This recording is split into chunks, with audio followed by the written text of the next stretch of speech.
Hello बच्चों, मैं स्मिता बिजलवान आपकी केमिस्ट्री टीचर स्वागत करती हूँ आपका आईसीटी वर्चुअल क्लासरूम। आशा करती हूँ आप सभी स्वस्थ होंगे और अच्छे से अपनी पढ़ाई कर रहे होंगे। आज हम पढ़ने जा रहे हैं क्लास 12th केमिस्ट्री का चैप्टर सॉल्यूशन। सॉल्यूशन हम अपने लास्ट लेक्चर में स्टार्ट कर चुके थे। सॉल्यूशन में जो है हम काफी आगे तक हम बढ़ चुके थे। सॉल्यूशन में हमने सबसे पहले यह पढ़ा कि सॉल्यूशन क्या होता है। क्या होता है सॉल्यूशन? एक समांगी मिश्रण को क्या कहते हैं? हम सॉल्यूशन कहते हैं। समांगी मिश्रण से ही क्या बनता है? सॉल्यूशन बनता है। क्या क्या उसके कंपोनेंट होते हैं एक बार रिवाइज कर लेते हैं जो हमने अपने लास्ट लेक्चर में पढ़ा। फिर होमोजेनस मिक्सचर क्या होता है ये हमने पढ़ लिया था। ठीक, हमने क्या कहा कि जो हमारा सॉल्यूशन होता है वो क्या किससे बनता है? सॉल्यूशन आज होमोजेनियस मिक्सचर किससे बनता है? होमोजेनियस मिक्सचर दो या दो से अधिक कंपाउंड जब क्या होते हैं एक साथ मिलते हैं घुलते हैं उसी को क्या कहा जाता है? सॉल्यूशन कहा जाता है। अब सॉल्यूशन जो है वो कैसा होता है? यूनिफॉर्म होता है। कैसा होता है? यूनिफॉर्म होता है, यानी कि हर जगह से उसका जो कंपोजिशन है वो क्या होता है? हर पार्ट में उसका कंपोजिशन सेम होता है। अगर हम कहें यहाँ पर हमारे पास एक जो सॉल्यूशन है वो है शुगर सॉल्यूशन, यानी कि चीनी और जल का मिश्रण है। ठीक है, चीनी और जल का मिश्रण है तो इसके हर पार्ट में जो इसका कंपोजिशन होगा वो क्या होगा? सेम होगा। क्या होगा? कंपोजिशन सेम होगा। इसीलिए इसे क्या कहा जाता है कि ये क्या है? यूनिफॉर्म है। ठीक, जबकि एक जो हेट्रोजीनस मिक्सचर होते हैं वो क्या होते हैं? उनका कंपोजिशन हर पार्ट में सेम नहीं होता, कहीं पर हो सकता है ज्यादा हो, कहीं पर हो सकता है कम हो। ठीक, चलिए अगली चीज हमने क्या कहा कि सॉल्यूशन के दो मेन वो है, एक पहला है हमारा सॉल्वेंट और एक सॉल्यूट। सॉल्यूट और सॉल्वेंट से मिल करके ही सॉल्यूशन बनता है। जो सॉल्यूट है हमारा वो क्या होता है? वो कम क्वांटिटी में होता है। जो सॉल्वेंट होता है वो लार्जर क्वांटिटी में यानी कि ज्यादा मात्रा में होता है। ठीक, इसके अलावा हमने बाइनरी सॉल्यूशन पढ़ लिया था कि सॉल्वेंट और सॉल्यूट मिलकर के बाइनरी सॉल्यूशन बनाते हैं। जब एक सॉल्वेंट और एक सॉल्यूट है ना, बाइनरी यानी कि दो। अगर प्राइमरी हो यानी कि तीन कंपोनेंट जिसमें क्या हो? एक सॉल्वेंट और दो सॉल्यूट होंगे। चार कंपोनेंट का भी हो सकता है, पांच कंपोनेंट का भी सॉल्यूशन हो सकता है। ठीक, चलिए अगला हमने पढ़े कि टाइप्स ऑफ सॉल्यूशन हमारे पास तीन प्रकार के होते हैं। अब वो तीन प्रकार के सॉल्यूशन कौन कौन से होते हैं देखो। सबसे पहले हमारे पास होते हैं गैसीय सॉल्यूशन, है ना, गैसीय विलयन। अब गैसीय विलयन जैसे कि वायु है, वायु भी क्या है? गैसों का मिश्रण है ना, एक प्रकार से एक विलयन ही तो है, सॉल्यूशन ही तो है अलग अलग गैसों का।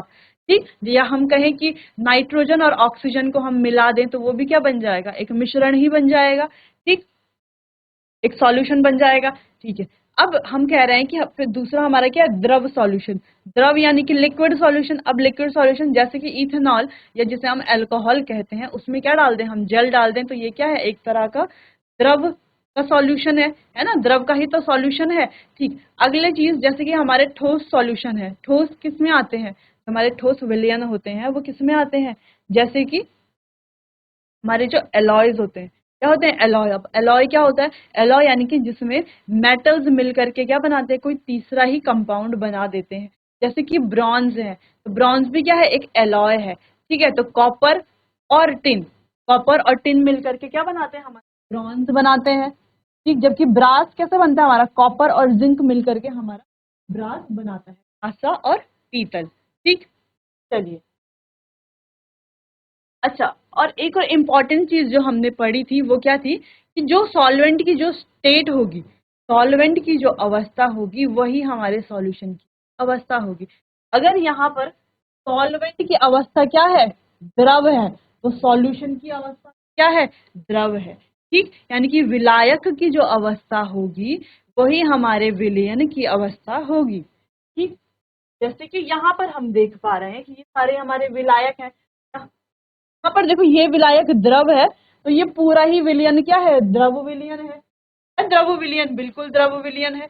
अगर हम कहें ये विलयन, ये विलायक क्या है? ठोस है, तो ये विलयन क्या है? ठोस विलयन है ठोस विलयन, बिल्कुल। तो यही हमने यहाँ पर कहा कि सॉल्वेंट की जो अवस्था होगी, विलायक की जो अवस्था होगी, लेते हैं इसको एक स्टार बना करके, विलायक की जो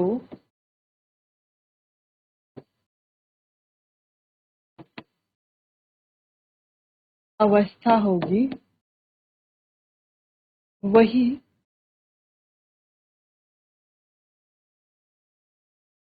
विलयन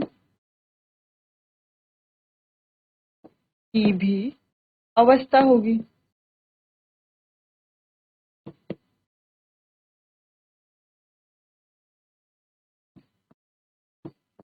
ठीक, तो विलायक की जो अवस्था होगी वही हमारे विलयन की भी अवस्था होगी। ठीक, चलो ये पढ़ लिया था। उसके बाद हम पढ़ रहे थे मोल फ्रैक्शन, यानी कि हम जो है expression for concentration of solution, विलायन विलयन की सांद्रता के लिए व्यंजक हम पढ़ रहे थे। ठीक, तो सबसे पहले था मोल फ्रैक्शन। अब इसको यहाँ पर आज से हम इसको आज भी हम इसको अच्छे से पढ़ लेते हैं। लास्ट लेक्चर में जो है हमने एक जनरल आइडिया ले लिया था कि मोल फ्रैक्शन क्या होता है। ठीक, चलिए, तो मोल फ्रैक्शन होता क्या है?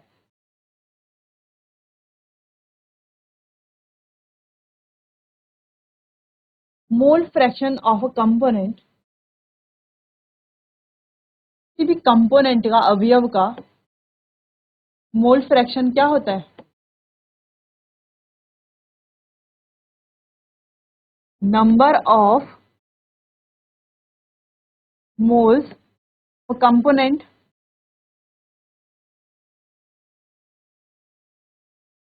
Upon total number of all moles, total number of all moles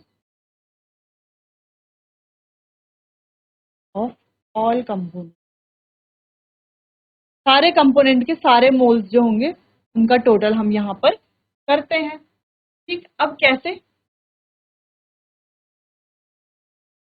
चलो पहले इतना नोट करो, पहले इसे नोट करो।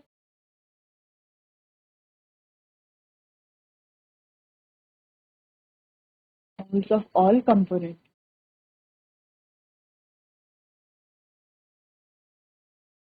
ठीक, चलिए, अब यानी कि किसी भी अगर फ्रैक्शन का, किसी किसी का भी अगर हमें कंपोनेंट का मोल फ्रैक्शन निकालना है, किसी भी कंपोनेंट का अगर हमें मोल फ्रैक्शन निकालना है, तो उसके नंबर ऑफ मोल्स, उस कंपोनेंट के मोल्स कितने हैं, ठीक, और जो टोटल जितने भी हमारे कंपोनेंट है उनके मोल कितने हैं वो हमें यहाँ पर करना है। जैसे कि हम कहें हमारे पास कोई दो कंपोनेंट है, ए और बी। ए और बी हमारे पास दो कंपोनेंट है। ए के नंबर ऑफ मोल्स हैं,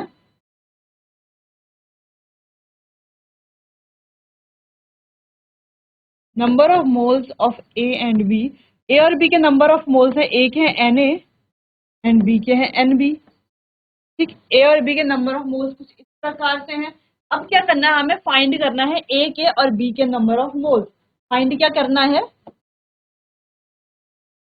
फाइंड करना है मोल फ्रैक्शन ऑफ, किसकी मोल फ्रैक्शन? ए की और बी की। ए और बी की अगर हमें मोल फ्रैक्शन, तो हम कैसे करेंगे देखो इसको, फिर हम इससे रिलेटेड भी करेंगे।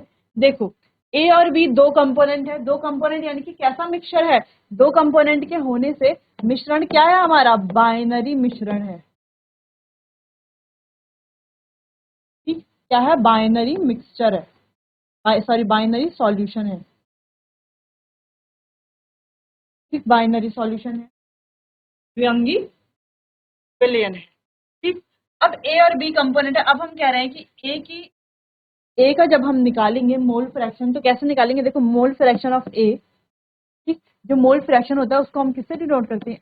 एक्स से, इससे ऐसे भी करके डिनोट करते हैं। ठीक, तो मोल फ्रैक्शन ऑफ ए, ए का जो मोल फ्रैक्शन है उसे कैसे लिखेंगे?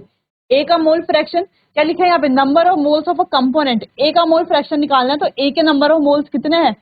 Na है, ए के नंबर ऑफ मोल्स हैं Na upon total number of moles. Total कितने हैं? Na plus Nb। ये आ गए हमारे, इसे हम सॉल्व करेंगे तो ए का मोल फ्रैक्शन आ जाएगा। सेम ऐसा ही अगर हमें मोल फ्रैक्शन बी का निकालना है तो कैसे? बी में टोटल नंबर ऑफ कंपोनेंट्स के, टोटल नंबर ऑफ मोल्स कितने हैं अपॉन ए और बी, यहाँ पर टोटल नंबर ऑफ मोल्स लिखने हैं। ए और बी में टोटल नंबर ऑफ मोल्स कितने हैं।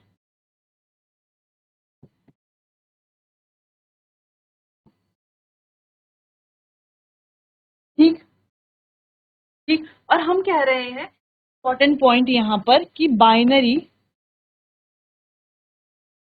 बाइनरी सॉल्यूशन के लिए, बाइनरी सॉल्यूशन के लिए जो हमारी ए और बी की जो मोल फ्रैक्शन है वो किसके बराबर होती है, 1 के बराबर होती है, के बराबर होती है, 1 के बराबर ही। तो ये आपको ध्यान यहाँ पर रखना है। अब हम कुछ क्वेश्चन करेंगे जिससे कि आपको क्या हो जाएगा, ये जो है मोल फ्रैक्शन निकालना अच्छे से आ जाएगा। ठीक, चलिए तो क्वेश्चन करने से पहले जो है आप इसे नोट कर लीजिए, इस प्रकार से इसे भी आप नोट कर लीजिएगा।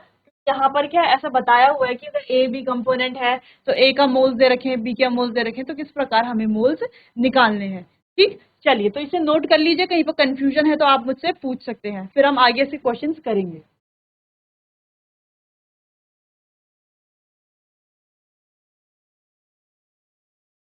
चलिए तो इसके कुछ क्वेश्चंस कर लेते हैं। तो पहला एक क्वेश्चन है इसका, अ मिक्सचर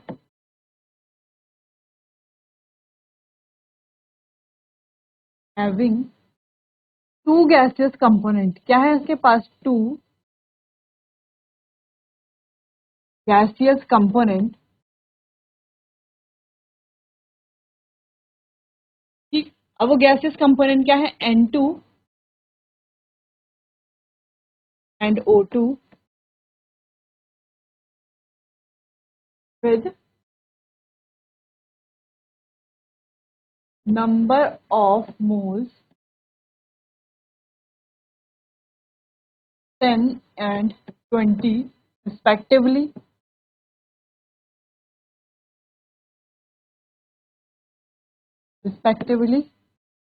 find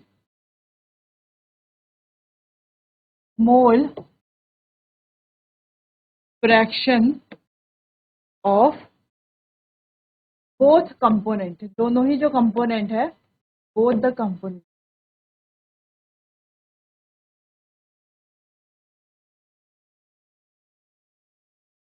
अब आपके पास क्या है, एक मिक्सचर दिया गया है, ठीक है, जिसमें क्या है, दो गैसियस कंपोनेंट है, दो क्या है, गैसीय अवयव है। ठीक, वो क्या है, एक N2 है और एक O2 है। अब N2 के नंबर ऑफ मोल्स कितने हैं, 10, और O2 के नंबर ऑफ मोल्स कितने हैं, 20। नंबर ऑफ मोल्स दोनों के दिए हुए हैं।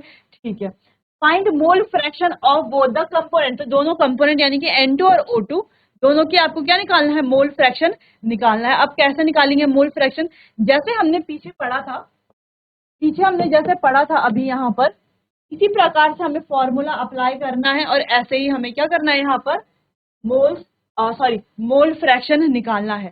ठीक, तो क्वेश्चन आप नोट कीजिए और एक बार इसे खुद से करने का ट्राई कीजिए, फिर जो है मैं इसे यहाँ पर सॉल्व आपको कराऊंगी।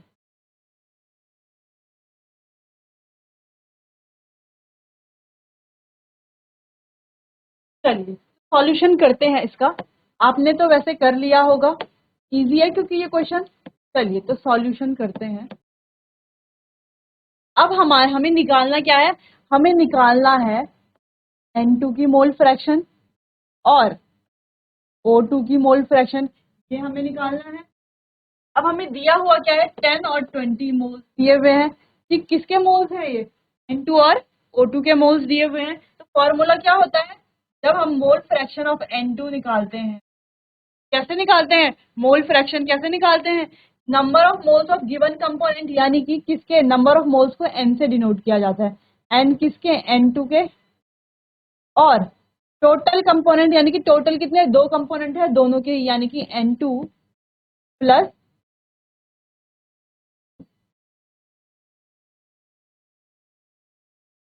O2।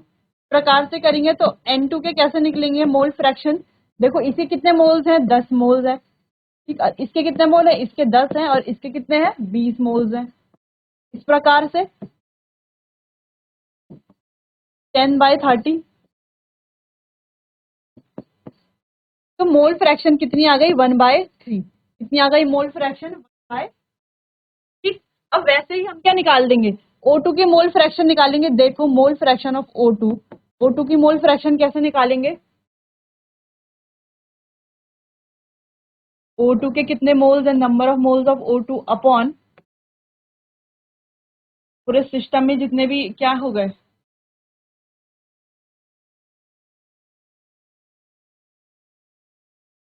ठीक, ऑक्सीजन के कितने मोल्स हैं, ये साथ में हम क्या निकालते हैं कि सारे कंपोनेंट के कितने मोल्स हैं, है ना। वैसे तो हम ये भी कह सकते हैं कि एक सॉल्यूट है और एक क्या है, सॉल्यूशन है। तो पहले हमने सॉल्यूट का निकाल दिया, फिर सॉल्यूशन सॉल्वेंट का निकाल दिया। ठीक, तो इस प्रकार से भी हम कर सकते हैं, ये भी हम समझ सकते हैं। लेकिन जो हमने पीछे फॉर्मूला पढ़ा वो भी क्या है, सही है, और हमें उसके अकॉर्डिंग ही करना है। चलिए, तो देखो O2 के मोल्स कितने हैं, 20 अपॉन इसके मोल्स, दोनों के मोल्स कितने हो गए टोटल मिला के, 10 + 20, 20/30। तो यानी कि ऑक्सीजन के नंबर ऑफ मोल्स कितने आए, 2/3। कितने आए ऑक्सीजन के नंबर ऑफ मोल्स, इसके नंबर ऑफ मोल्स 1/3, इसके नंबर ऑफ मोल्स 2/3। वैसे हमने एक और फॉर्मूला पढ़ा था, वो फॉर्मूला क्या था, देखो ये हमने पढ़ा था ना कि XA + XB is equals to, यानी कि mole fraction of A mole fraction of B is equals to 1। ठीक, तो इस मोल फ्रैक्शन से भी हम यहाँ पर कर सकते थे। देखो इस मोल फ्रैक्शन से भी हम यहाँ पर कर सकते थे, हमें सिर्फ एक की मोल फ्रैक्शन निकालनी थी। देखो हमने N2 की मोल फ्रैक्शन निकाल दी। फॉर्मूला क्या है, N2 की मोल फ्रैक्शन प्लस O2 की mole fraction is equals to 1, ये था। अब देखो N2 की मोल फ्रैक्शन हम निकाल चुके 1/3 प्लस O2 की mole fraction is equals to 1। अब mole fraction of O2 is equals to 1 - 1/3। 1 में से 1/3 को माइनस करेंगे तो निकल जाएगी इसकी मोल फ्रैक्शन ऑफ O2 की, O2 की मोल फ्रैक्शन निकल जाएगी। देखो 3 आ गया हमारा कॉमन, 3 - 1, 2/3। तो ऐसे भी हम इसको निकाल सकते थे। ठीक, मोल फ्रैक्शन ऐसे भी हम निकाल सकते थे। ठीक, ऐसे भी हम मोल फ्रैक्शन निकाल सकते थे। चलिए, तो दोनों N2 और O2 जो जिनकी हमें मोल फ्रैक्शन निकालनी थी वो हमने निकाल चुके हैं। चलिए, तो नोट कर लीजिए इसको, कहीं पर अगर आपने मिस्टेक की है तो उसको करेक्ट कर लीजिए, फिर आगे एक और क्वेश्चन हम करेंगे इसका।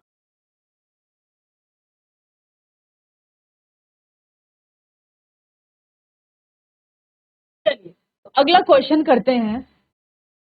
अगला क्वेश्चन कुछ इस प्रकार है, अ टैंक इज चार्ज्ड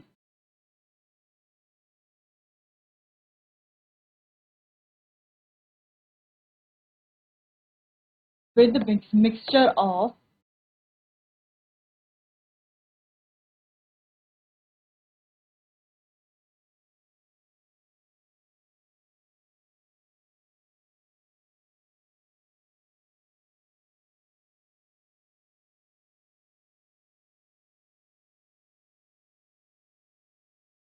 ठीक है, एक टैंक है, उसमें क्या है, मिक्सचर है।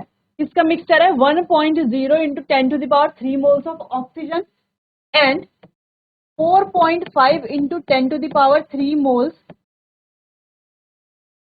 Of helium. ठीक, एक टैंक है, उसमें क्या है, मिश्रण है। किसका मिश्रण है, ऑक्सीजन और हीलियम का मिश्रण है। ठीक, अब ऑक्सीजन के इतने मोल्स हैं उसमें 1.0 इंटू 10⁻³ मोल्स, और हीलियम के 4.5 इंटू 10⁻³ मोल्स है वहां पर। ठीक है, calculate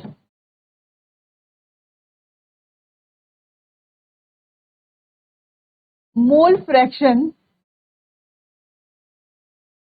of both the components, both the components of the mixture। यानी कि ये जो मिश्रण है इसमें दोनों जो कंपोनेंट है, ठीक, मिश्रण में क्या है, दो कंपोनेंट है। देखो क्वेश्चन क्या बोल रहा है, देखो क्वेश्चन बोल रहा है कि एक टैंक है, उसमें क्या चार्ज है, उसमें क्या है, मिश्रण है। ठीक है, उसको क्या है, मिश्रण से चार्ज किया गया है। तो उसमें किस चीज का मिश्रण है, उसमें ऑक्सीजन का और हीलियम का मिश्रण है। उसमें ऑक्सीजन के 1.0 इंटू 10⁻³ मोल्स है, और उसमें हीलियम के 4.5 इंटू 10⁻³ मोल्स हैं। ठीक है, अब हमें क्या निकालना है, दोनों ही जो मिश्रण है, दोनों ही जो कंपोनेंट है इस मिश्रण के, उन दोनों का क्या निकालना है, मोल फ्रैक्शन निकालना है। पीछे हमने जो क्वेश्चन किया था लगभग सेम वैसा ही ये क्वेश्चन है। फॉर्मूला आपको सेम अप्लाई करना है और आप आसानी से इसे कर लेंगे। चलिए, तो यहाँ पर सॉल्यूशन आप कीजिए, खुद से कीजिए इसे, एक बार अटेम्प्ट खुद से कीजिए, फिर उसको जो है मैं सॉल्व कराती हूँ।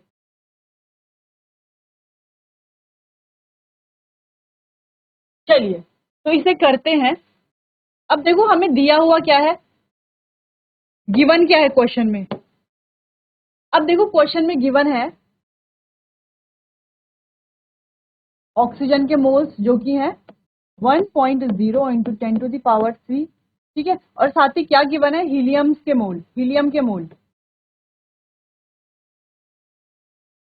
हीलियम के मोल। अब हीलियम के कितने मोल है, 4.5 इंटू 10⁻3, ठीक। और अब हमें फाइंड क्या करना है, फाइंड करना है हमें ऑक्सीजन और हीलियम के मोल फ्रैक्शन, ये हमें फाइंड करना है। अब एक एक करके देखो, ऑक्सीजन के मोल फ्रैक्शन पहले फाइंड,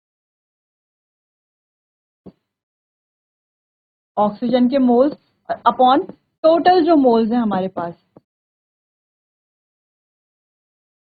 ठीक। अब ऑक्सीजन के मोल्स कितने हैं यहाँ पर, देखो 1.0 इंटू 10⁻3, टोटल मोल कितने हैं यहाँ पर 1.0 इंटू 10⁻3 प्लस 4.5 इंटू 10⁻3, ये है, ठीक। आगे बढ़े, ऐड करेंगे इनको तो 1.0 इंटू 10⁻3 तो रहेगा, यहाँ पर क्या जाएगा 5.5 इंटू 10⁻3, देखो 10⁻3 10⁻3 क्या हो जाएगा, यहाँ पर से कैंसल हो जाएगा, क्या आ जाएगा ये आ गया हमारा 1/5.5, कितने क्या है इसकी मोल फ्रैक्शन 1/5.5, यहाँ से पॉइंट हटाएंगे, जीरो ऊपर बढ़ाएंगे। अब इसको सॉल्व कर लो, अब इसको डिवाइड कर लेंगे,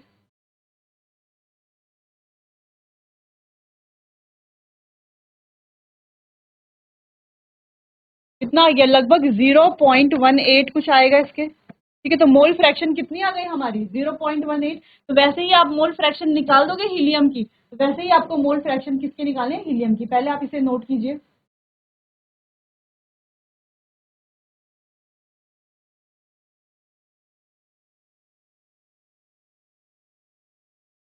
ठीक। तो हमारे पास ऑक्सीजन की मोल फ्रैक्शन तो हमने निकाल दी, अब निकालनी है हीलियम की मोल फ्रैक्शन। तो यह है आपका होमवर्क, आप हीलियम की मोल फ्रैक्शन घर से निकाल करके लाएंगे। चलिए आज के लिए बस इतना ही, बाकी का कंटिन्यू करेंगे हम अपने आने वाले अगले सेशन में। तब तक के लिए आप अच्छे से पढ़ाई करते रहिए। चलिए तो मिलते हैं अपने आने वाले अगले सेशन में, तब तक के लिए आपका बहुत बहुत धन्यवाद।